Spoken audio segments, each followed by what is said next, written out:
అందరికీ జై శ్రీరామ్. జై శ్రీరామ్. జై శ్రీరామ్. జై శ్రీరామ్. జై శ్రీరామ్. జై శ్రీరామ్. జై శ్రీరామ్. జై శ్రీరామ్. జై శ్రీరామ్. జై శ్రీరామ్. జై శ్రీరామ్. అందరూ మా వాళ్ళు ఫుల్ జోష్లో ఉన్నారు, ఎందుకంటే ఇప్పుడే అయోధ్యకు వచ్చాము.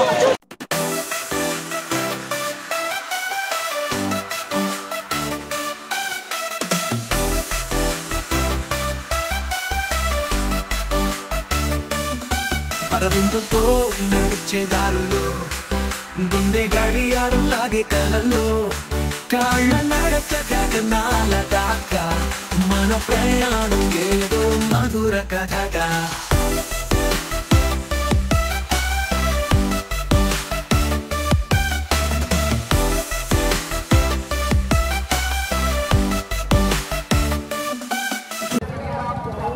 అందరికీ జై శ్రీరామ్. మార్నింగ్ 5 అవుతుంది. ఇప్పుడు చూస్తున్నారు కదా, జనాలు అప్పుడే స్టార్ట్ అయిపోయారు. రామ మందిరం దేశవ్యాప్తంగానే కాకుండా ప్రపంచవ్యాప్తంగా పర్యాటకులను ఆకర్షిస్తున్న ఈ రామ మందిరం విశేషాలు ఏమిటి, ప్రజలతో ఈ ప్రదేశానికి ఉన్న అనుబంధం ఏమిటి, పర్యాటకంగా దీనికి ఉన్న ప్రాముఖ్యత ఏమిటి, ఈ విషయాలు ఇప్పుడు మనం తెలుసుకుందాం. 29 మౌని అమావాస్య రోజున ప్రయాగ్రాజ్లో పుణ్య స్నానాలు పూర్తి చేసుకొని సాయంత్రం 6 గంటలకు అయోధ్య బయలుదేరితే 30వ తేదీ రాత్రి 11 గంటలకు అయోధ్య చేరుకున్నాము. ఎక్కడ చూసినా రోడ్స్ అన్ని ట్రాఫిక్తో నిండిపోయి ఉన్నాయి. మాకు ఆల్మోస్ట్ దాదాపు 24 గంటలు పట్టింది అయోధ్య చేరుకోవడానికి.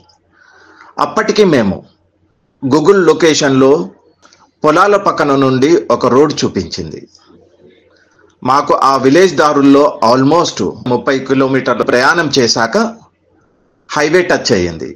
అక్కడి నుంచి అయోధ్య 30 కిలోమీటర్ల దూరంలో ఉంది. రోడ్స్ అన్ని క్లియర్గా ఉన్నాయి. అప్పటి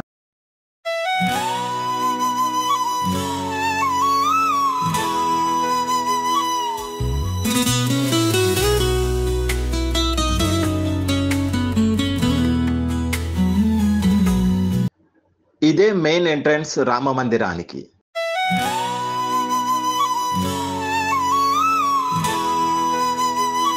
చాలా మంది మెయిన్ ఎంట్రన్స్ దగ్గరే చెప్పులు విప్పేసి వెళ్తున్నారు. కానీ అక్కడి నుంచి 200 మీటర్ల దూరంలో చెప్పుల కౌంటర్ ఉంటుంది మనకు. అది నేను లోపలికి వెళ్ళాక చూపిస్తాను మీకు, ఎందుకంటే అందరికీ తెలీదు ఈ విషయం కాబట్టి.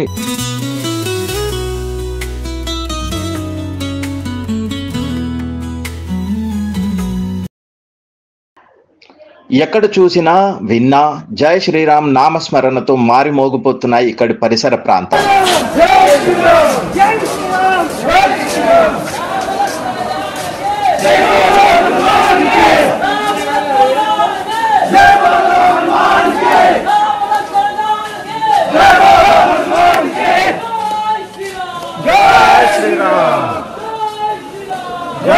శ్రీరామ్.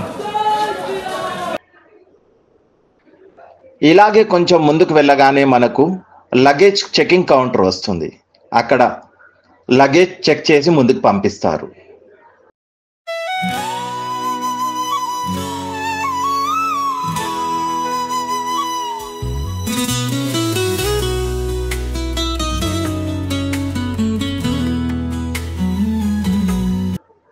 అక్కడి నుంచి కొంచెం ముందుకు వెళ్ళగానే మనకు లెఫ్ట్ సైడ్ చెప్పుల కౌంటర్ కనిపిస్తుంది. ఇక్కడే మన చెప్పులు పెడితే మనకు ఒక టోకెన్ ఇస్తారు. రిటర్న్లో ఆ టోకెన్ మళ్ళీ సబ్మిట్ చేస్తే మన చెప్పులు మనకు ఇస్తారు. సో జనరల్గా ఇక్కడ చెప్పులు వదలాలి, కానీ చాలామంది ఎంట్రన్స్ దగ్గరే చెప్పులు వదిలేస్తున్నారు. ఇది భక్తులు గమనించాల్సిందిగా చెప్తున్నాను.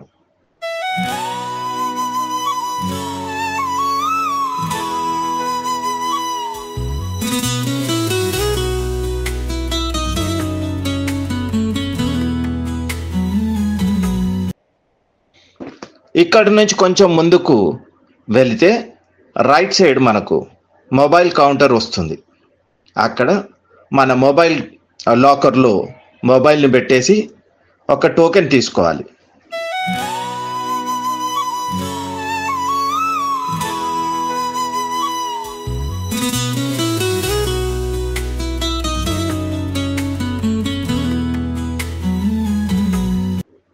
ఇక్కడ నుంచి మనం దర్శనానికి వెళ్దాం పదండి. దర్శనం నుంచి వచ్చాక మిగతా అప్డేట్స్ మీకు ఇస్తాను. జై శ్రీరామ్. సో ఫైనల్లీ దర్శనం కంప్లీట్ అయిపోయింది ఫ్రెండ్స్ మాది. సో ఫైనల్లీ మాది సక్సెస్ఫుల్గా కంప్లీటెడ్ అయిపోయింది దర్శనము. 10 నిమిషాలు కూడా పడుతుంది. కనీ తీరా కనులారా చూసాం. ఈ జన్మకి చాలు. జై శ్రీరామ్. దర్శనం చాలా బాగా జరిగింది. 30 నిమిషాల్లో శ్రీరాముల వారి దర్శన భాగ్యం కలిగింది.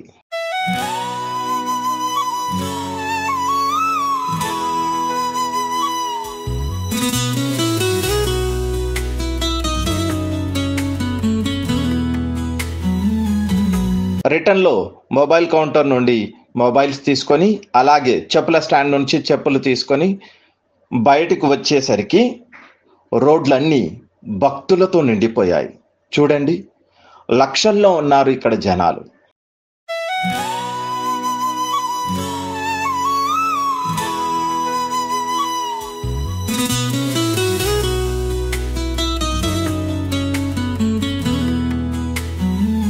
అక్కడి నుంచి మేము హనుమాన్ టెంపుల్ దర్శనానికి బయలుదేరాం.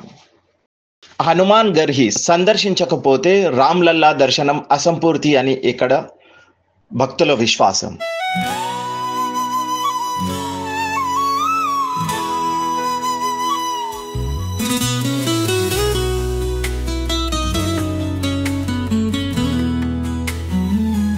రాముల వారు రావణుని సంహరించి లంక నుండి అయోధ్యకు వచ్చిన తర్వాత హనుమంతుడు ఉండటానికి ఇక్కడ స్థలం ఇచ్చాడని, ఇప్పటికీ రామభక్త హనుమాన్ ఇక్కడ నివసిస్తున్నారని భక్తుల ప్రగాఢ విశ్వాసం.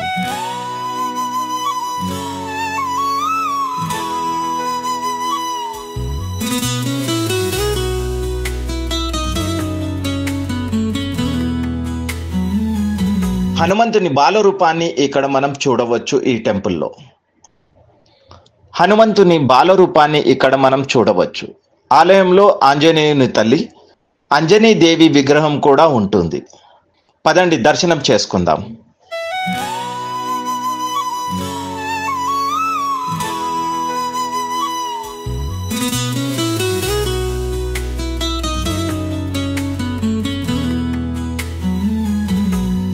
ఇక్కడ ప్రసాదంగా మీకు పేడాలు, స్వీట్సే ఇస్తారు. ఇవన్నీ షాప్స్, చుట్టూ షాప్స్ అవే. టెంపుల్కు వెళ్తుంటే మనకు లెఫ్ట్ రైట్ సైడ్ అన్ని షాప్స్ ప్రసాదం కౌంటర్లే కనిపిస్తాయి. అసలు జనాలు లక్షల్లో ఉన్నారు కాబట్టి నేను మిగతా ప్లేసెస్ని ఎక్స్ప్లోర్ చేయలేకపోతున్నాను.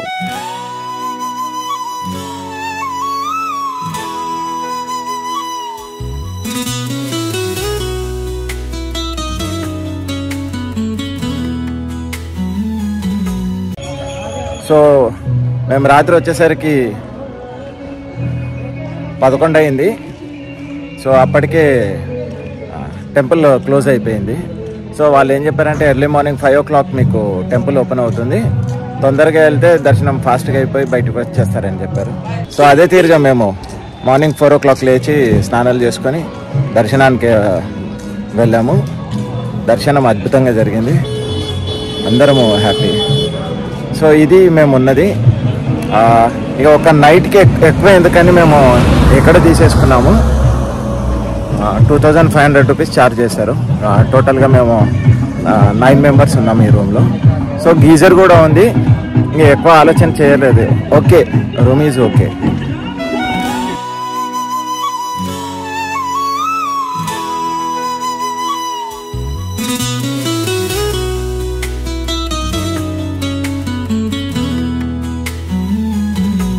ఇక్కడ నుండి నేను డైరెక్ట్ కాశీ బయలుదేరుతున్నాను.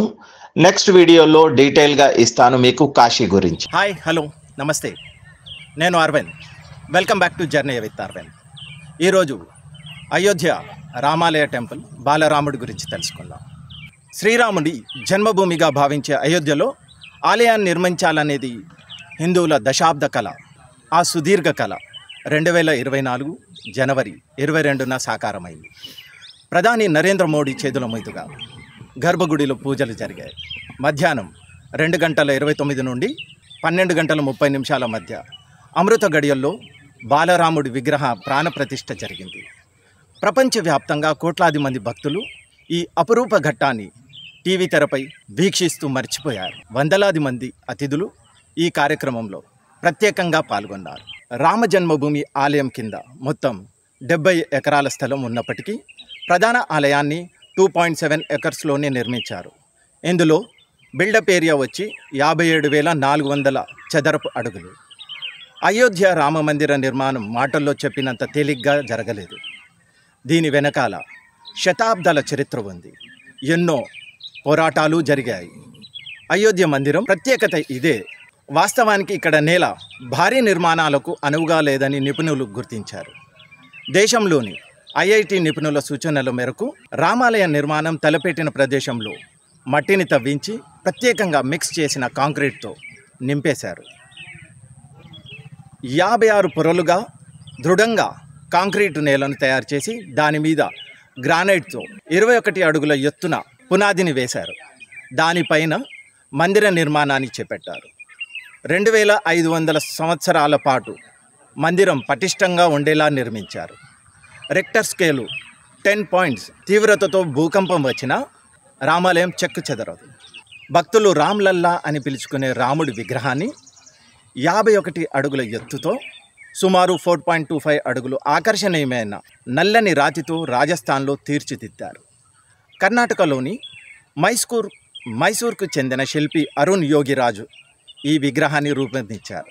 తెల్లని పాలరాతితో తీర్చిదిద్దిన రామమందిరంలోని గర్భగుడిలో సుమారు 8 అడుగుల ఎత్తు, 3 అడుగుల పొడవు, 4 అడుగుల వెడల్పుతో పాలరాతి సింహాసనాన్ని చెక్కారు. బంగారు తొడుగు చేసిన ఈ సింహాసనం మీద 5 ఏళ్ల బాలరాముడు ఆసీనులయ్యారు. శ్రీరామనవమి రోజున సూర్యకిరణాలు నేరుగా రాముడి విగ్రహం ముఖం మీద పడే విధంగా ఆలయం ప్రత్యేకమైన నిర్మాణాలను చేపట్టారు. అసలు బాలరాముడి విగ్రహమే ఎందుకు? బాలరాముడు అయోధ్యలోనే జన్మించినట్టు రామాయణంలో పేర్కొనడం, 1949లో ఇక్కడ తవ్వకాల్లో బాలరాముడి విగ్రహం బయటపడటంతో అయోధ్యలో బాలరాముడి విగ్రహాన్ని ప్రతిష్ఠించారు. దేశంలోని ఇతర రామాలయాల్లో సీతాదేవితో రాముడు జంటగా ఉంటాడు. తోడుగా లక్ష్మణుడు, ఆంజనేయుడు కూడా ఉంటారు. అసలు అయోధ్య వివాదం ఏంటి? అయోధ్య వివాదం 1528లో మొఘలుల పాలన కాలంలో మొదలైంది. బాబర్ చక్రవర్తి పాలనలో కమాండర్గా ఉన్న మీర్ బఖీ అయోధ్యలో బాబర్ మసీదును నిర్మించాడు. రామాయణం ప్రకారం రాముడి జన్మస్థలం అయోధ్యపూరిగా పేర్కొంటారు. మీర్ బలి ఎక్కడైతే బాబ్రీ మసీదు నిర్మించాడో అక్కడే బాలరాముడు జన్మించారని హిందువుల విశ్వాసం. మసీదును కడుతుండగానే వివాదాలు మొదలయ్యాయి. నిర్మాణం పూర్తయ్యాక ఘర్షణలు కూడా మొదలయ్యాయి. 1843 నుంచి 1949 వరకు అయోధ్య చుట్టూ అనేక వివాదాలు చుట్టుముట్టాయి. 1853, 1859లో ఘర్షణలు తారాస్థాయికి కూడా చేరాయి. దీంతో నాటి బ్రిటిష్ ప్రభుత్వం అయోధ్యలో ప్రార్థనా స్థలం చుట్టూ కంచెలు ఏర్పాటు చేశారు. మసీదు లోపల భాగంలో ముస్లింలు, బయట భాగంలో హిందువులు ప్రార్థనలు చేసుకునేందుకు అనుమతిని కూడా ఇచ్చారు. అప్పట్లో భారతదేశానికి స్వాతంత్రం వచ్చిన తర్వాత 2 ఏళ్లకు 1949 అయోధ్య వివాదం మరింత ముదిరింది. బాబ్రీ మసీదులో బాలరాముడి విగ్రహం బయటపడినట్లు కొంతమంది హిందువులు కూడా చెప్పారు. దీంతో మత ఘర్షణలు కూడా జరుగుతాయనే ఆందోళనలో కేంద్ర ప్రభుత్వం దీన్ని వివాదాస్పద స్థలంగా ప్రకటించింది. తలుపులకు తాళాలు పడ్డాయి. 1984లో రాముడి మందిరం నిర్మించాలంటూ విశ్వ హిందూ పరిషత్ ఉద్యమాన్నే ప్రారంభించింది. 1986 ఫిబ్రవరి 1వ తేదీన తాళాలను తీసివేయాలని ఫైజాబాద్ జిల్లా జడ్జ్ ఆదేశించారు.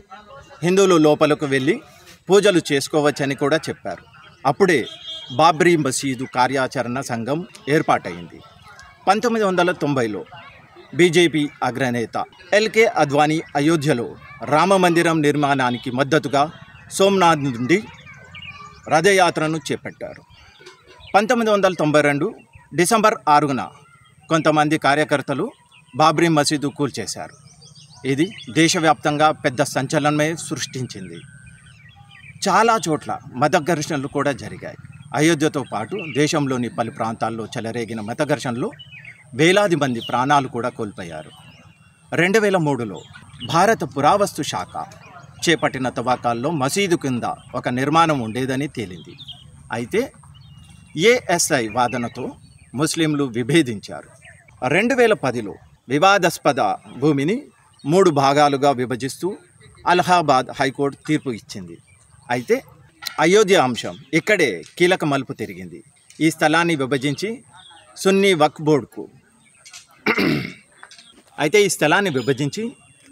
వక్ఫ్ బోర్డుకి